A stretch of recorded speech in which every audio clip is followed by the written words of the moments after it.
Have you ever wondered how some people seem unshaken, gliding through the storm of chaos while everyone else is losing their minds? What if I told you they have a secret weapon, a powerful strategy from ancient Greece, that can help you stay calm, focused, and in control, no matter the pressure? In this video, I'm going to share 6 Stoic strategies that can completely transform how you handle life's toughest moments. And it starts with a simple, yet incredibly effective, technique. We all know that feeling, when the weight of the world seems to be closing in. Your laptop screen is flashing with deadlines that seem impossible to meet. Your phone is buzzing non-stop with notifications. And everyone around you, from clients to family, is demanding answers. The pressure mounts and you feel like you're about to explode. But what if there was a way to hit the reset button in these moments of chaos? What if I told you there's a way to regain control, to ground yourself, using a powerful technique that was perfected by the ancient Stoics? This first strategy is deceptively simple. But don't let that fool you. It's one of the most effective tools you can use in stressful situations. It's only 7 words long. Focus on the present. Yes, you read that right. Ground yourself in the here and now. It may sound simple, but when used correctly, it's incredibly powerful. Rather than simply talking about it abstractly, let's dive right in and try it together. Here's the exercise, known as the 5 senses sanity check. It only takes a minute. And trust me, it's worth it. Set aside just a moment. Take a deep breath, and let's begin. First, ask yourself, what 5 things can I see right now?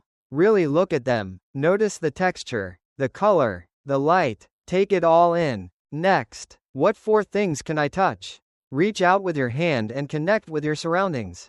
Maybe it's the smooth surface of your desk, the soft texture of your clothes, or the coolness of the air. Then, ask yourself, what 3 things can I hear? It could be the hum of the air conditioner, the sound of birds outside, or the rustling of papers. Now, what 2 things can I smell? Maybe it's the scent of your morning coffee or the fresh air outside.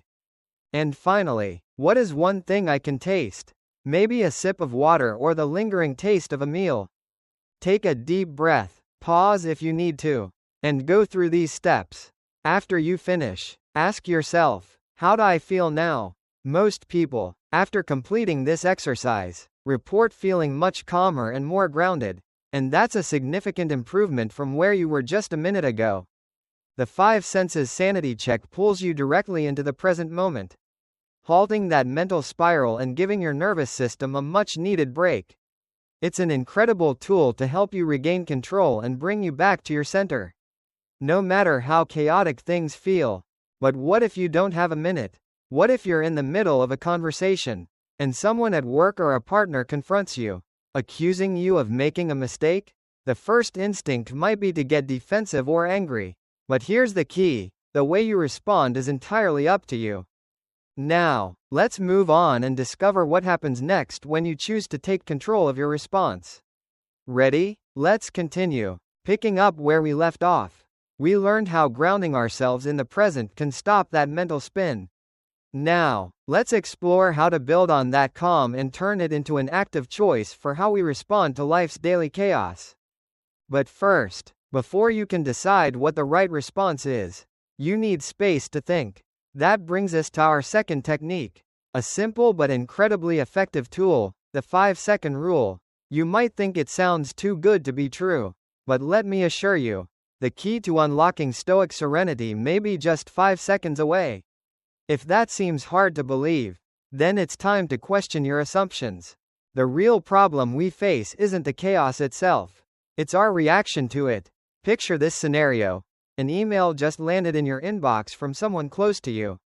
It's in all caps, full of exclamation points, and it's definitely not good.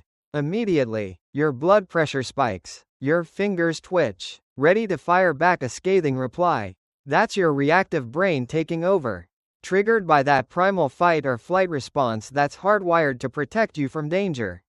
But let's be real, today, the danger is often nothing more than a strongly worded email, someone cutting you off in traffic, or a toddler throwing spaghetti at the wall.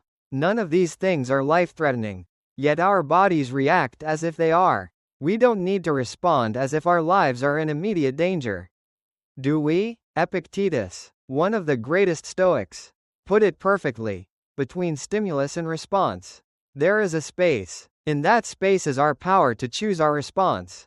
This is where the 5-second rule comes in. It's all about creating that space to choose. Here's how it works. When you feel that wave of anger, frustration, or anxiety building up, pause. Don't react immediately. Instead, count backwards from 5, 4, 3, 2, 1. Seems simple, right? But those 5 seconds are crucial. Let's go back to the angry email scenario. Instead of immediately typing a response, count down 5, 4, 3, 2, 1. What happens? The initial emotional surge starts to fade. You create a brief moment of distance between the stimulus, the email, and your reaction. Now, you can ask yourself, is responding right away really the best course of action? Maybe a calm, thoughtful response is all that's needed. It's not about suppressing your emotions. After those 5 seconds, go ahead and do what feels right. But within those 5 seconds, you have the power to choose. This isn't just a theory, it's a skill.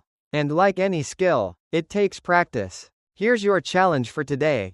The next time you feel your emotions escalating, whether it's from a frustrating conversation, a stressful task, or an unexpected setback, use the 5-second rule. Just pause for those 5 seconds and see what happens. You might be surprised at how much of a difference it makes. For short-term problems, the 5-second rule is a powerful tool. But for long-term challenges, there's a different technique: radical acceptance. Radical acceptance means accepting what you cannot change and focusing your energy on what you can control. Take, for example, something bigger than you, like traffic jams. We've all been there, right? You're running late, frustrated, muttering under your breath, feeling like you're wasting precious time. But no matter how much you fume, that traffic isn't going to clear up any faster. It's beyond your control. So, what if, instead of fighting against it, you accepted it? As we dive deeper into how radical acceptance can change how we navigate life's frustrations, let's explore how to apply it to bigger challenges in your day-to-day life. Ready? Let's continue. Let's continue from where we left off, diving deeper into how radical acceptance and perspective shifts can help us handle life's toughest moments.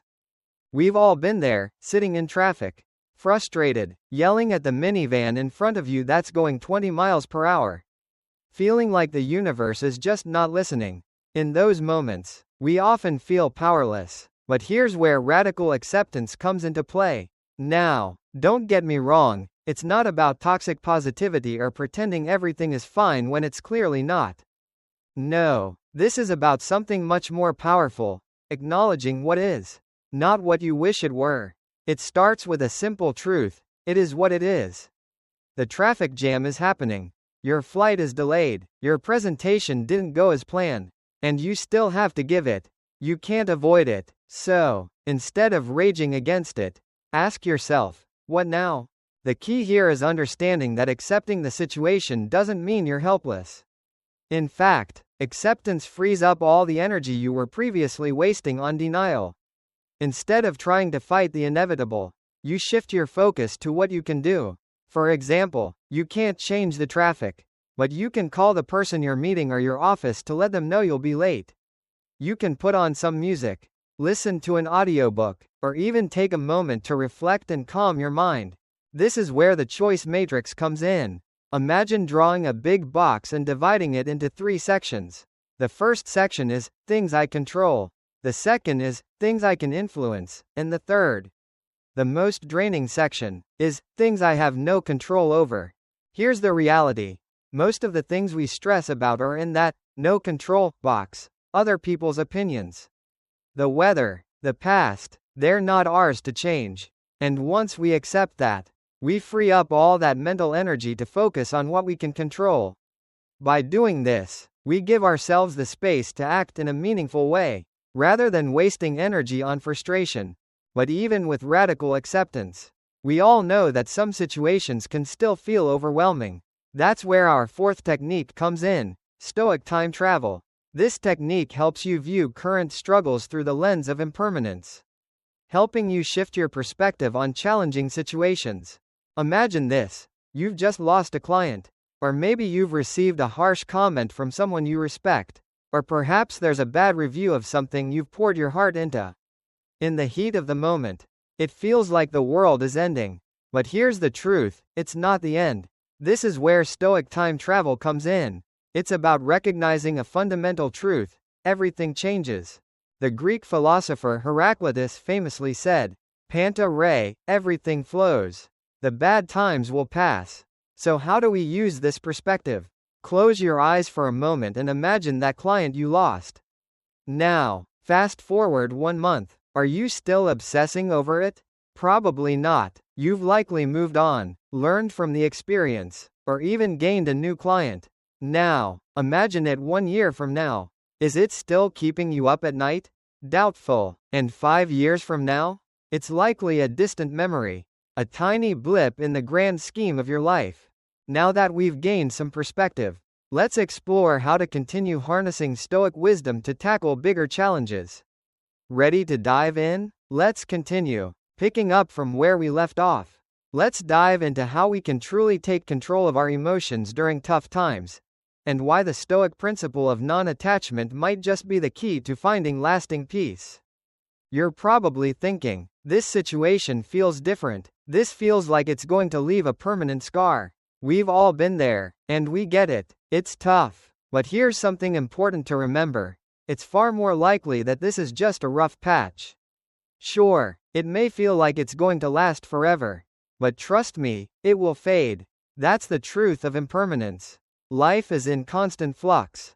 And no matter how intense the storm is, the sun will eventually break through. Sun behind rain cloud. So, the next time you find yourself in the thick of it, remember this simple, yet powerful truth: this too shall pass. Let that be your Stoic superpower. Knowing that tough times don't last forever gives you the strength to face them head on. But even so, those bad moments can still sting, right? So, how do we minimize the pain of those blows? How can we make it so that the individual challenges we face don't hurt as much? For that, we turn to our fifth technique, the art of non-attachment. Now, this is where Stoicism gets really interesting, and even a little counterintuitive. We're often told to chase our dreams, to hold on tightly to the things and people we love, and to never let go. But what if that very grip we have on life is actually what's causing us pain? What if we've been taught to believe that our happiness depends entirely on external things? The truth is, it doesn't. That's the core of non-attachment, understanding the difference between appreciation and dependence. Non-attachment isn't about not caring or not wanting anything in life. It's about recognizing that your inner peace shouldn't hinge on whether or not everything goes exactly as you planned. Your happiness isn't tied to things or people staying the same. Here's a technique to get you started with this powerful practice. We call it the gratitude and detachment exercise. Start by listing 5 things you're genuinely grateful for right now. It could be your health, your family, a roof over your head, or even the warmth of a good cup of coffee. Really feel that gratitude and let it sink in. Now, here's the hard part. One by one, mentally rehearse what it would be like to lose each of those things. What if you got sick? What if a loved one passed away? What if you lost your job or your home? I know, this might sound morbid, but stay with me as you imagine these losses. Don't let despair take over. Instead, focus on the possibility of finding continued happiness. Even without those things, remind yourself that you are resilient. You have the strength and inner resources to find meaning and joy, even in the face of hardship. Think of Epictetus, who, despite living as a slave, achieved profound inner freedom. Or consider Nelson Mandela, who spent decades in prison but maintained an unwavering spirit. If they could do it, so can you. Imagine a kite held tightly to the ground. It tugs and pulls, trying to break free, but if you just let go of the string a little bit, it will rise on its own. We are like that kite. When we let go of our attachment to things, our emotions rise and become lighter. Rainbow, this is just the beginning. Though, to be even better prepared for life's challenges. Try our next technique to deepen your practice of Stoicism. Ready to keep building that inner strength and freedom? Let's dive into the next technique to help you stay grounded, no matter what life throws your way. Keep going. As we move forward, let's talk about the final technique, the one that will truly transform your ability to face life's toughest challenges head on. You've learned how to focus on the present, how to accept what's outside your control, and how to detach from external outcomes. Now, let's explore the sixth and final technique in our Stoic toolkit, creating your own Stoic mental armor. Imagine, for a moment, facing a barrage of bad news. A deal falls through, your closest relationship hits a rough patch, and everything feels like it's falling apart. It can feel like a direct hit to the heart. But here's the truth: life throws punches, and it's up to us how we take those hits. It is what it is. The difference between those who thrive and those who crumble isn't about whether they get hit, because we all do. The difference is in how they respond to the hit. This is why the ancient Stoics focused so heavily on building resilience, grit, and an unshakable inner core. And the incredible part is, you already have the ability to build that mental armor inside you. The Stoics understood a truth that remains just as relevant today as it was thousands of years ago. You can't control what happens to you, but you have absolute dominion over how you respond. Let me repeat that: you control your response. Think about it. Before a big presentation, you practice, you anticipate questions, you troubleshoot, you prepare. So, why not do that for your life? Imagine the different scenarios that might play out, the good and the bad. Now, here's the key step: feel the emotions that come with it. Experience the joy, but also the disappointment, the frustration, and even the anger. Don't run from these feelings, sit with them, acknowledge them, understand them, because when the real thing happens, you won't be blindsided, you'll have already faced it in your mind, and you'll have built up your resilience. When the situation arises, your brain will recognize it and say, "I've seen this before, I know I can survive this." This mental preparation is your armor. But just anticipating the negative is only part of the battle. The true power move is learning how to find the good in any situation. Even in the darkest moments, there is always something beneficial to be found. It might be small, hidden in the shadows of adversity, but it's there. Maybe a failure revealed a weakness in your strategy. Maybe an argument uncovered a communication breakdown that you can now address. That's a win. By thinking this way, you turn setbacks from crippling blows into valuable learning experiences. You become anti-fragile, stronger, not weaker, because of adversity. Now that we've covered all these powerful techniques, let's take a look at how they can work in real life. Let's walk through a case study. Imagine you're facing months of recovery after a bad injury. Maybe you tore your ACL or had a fall. It happens, especially as we get older. So, how do we apply these Stoic techniques to not only endure this challenge but grow stronger through it? Let's break down exactly how you can use each of these strategies to navigate such a challenging experience, and how Stoic principles can turn this setback into an opportunity for personal growth. Ready? Let's dive in. As we've seen, the Stoic techniques can help us navigate life's toughest challenges. But there's one more powerful tool to add to your arsenal. Let's take a deeper dive into how you can use your mind to stay grounded and resilient.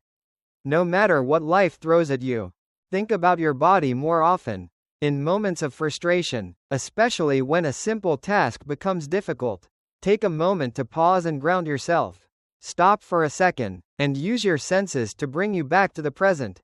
Identify 5 things you can see around you, 4 things you can touch, 3 sounds you hear, 2 smells, and 1 taste. Doing this will immediately calm your mind and help you regain perspective. You'll approach the situation with more clarity and less emotional charge. After an injury, it's natural to feel angry when you can't do the things you used to do. You might find yourself getting frustrated with others too, whether it's unwanted advice about your recovery or a friend complaining about trivial problems. In these moments, take a deep breath and count backward from 5. This simple act creates a space between the stimulus, the frustration, and your response. allowing you to choose a thoughtful reaction instead of an emotional one. This gives you the chance to protect both your relationships and your healing process. It's important to also acknowledge that, after an injury, some things will change. Accept what you cannot control. Medical limitations are real, but that doesn't mean all is lost. Instead, focus on what you can control. Follow medical advice, do your physical therapy, and use these steps to improve your mental health as you work with your situation. Not against it. You can also apply Stoic time travel here. Imagine your future self, fully recovered and moving freely again. Perhaps you'll have a deeper appreciation for the mobility you once took for granted. Picture how this experience will give you perspective that others, who have never faced such challenges, may lack. When you view these struggles through the lens of impermanence, the sense of ease that follows makes daily frustrations much more bearable. Reflecting on the art of non-attachment is also crucial in this process. Learn to appreciate progress without relying on it for your happiness. For instance, when you hit a recovery milestone, acknowledge it, but don't get swept up in euphoria. When setbacks come your way, recognize them for what they are, temporary, and don't let them send you into despair. Finally, use your Stoic mental armor. Think ahead to potential challenges, like a public outing where you'll need assistance or an important event where your mobility will be limited. Visualizing these situations beforehand will make them feel familiar when they actually occur. Reducing the overwhelm. Practice strategies that will help you preserve your composure and self-respect in these situations, using your mind to stay calm and centered. Now, let's recap the powerful Stoic techniques you now have at your disposal. 5 senses sanity check. If you're feeling overwhelmed, hit the reset button by focusing on what you can see, hear, smell, taste, and touch. 5-second rule. Take 5 seconds before reacting. Breathe and choose a smart response rather than a knee-jerk reaction. Radical acceptance. Accept what you cannot control. Then focus your energy on what you can change. Stoic time travel. Imagine looking back on your current problem from the future. Will it even matter? This helps you realize that everything, good or bad, is temporary. Non-attachment. Appreciate what you have, but practice mentally letting go, recognizing that life's ups and downs are part of the journey. Stoic mental armor. Visualize setbacks and prepare yourself mentally for how you'll handle them, so when tough times hit, you're ready to endure. Mastering Stoicism is about cultivating self-awareness, resilience, and inner peace. These tools are not just for surviving the chaos, they're for thriving in it. Pick one technique today and try it out. See how it works for you. Then add another tomorrow. Keep building your Stoic toolkit. And as always, we'll be back with more ancient wisdom in our next video. Don't forget to subscribe and turn on notifications to join our Stoic community. Your likes and comments help others find these practical tools when they need them most. Remember, as Epictetus said, it's not what happens to you, but how you react to it that matters. You know what to do now, the rest is up to you. Ready to continue your journey with Stoic wisdom? Let's move forward together.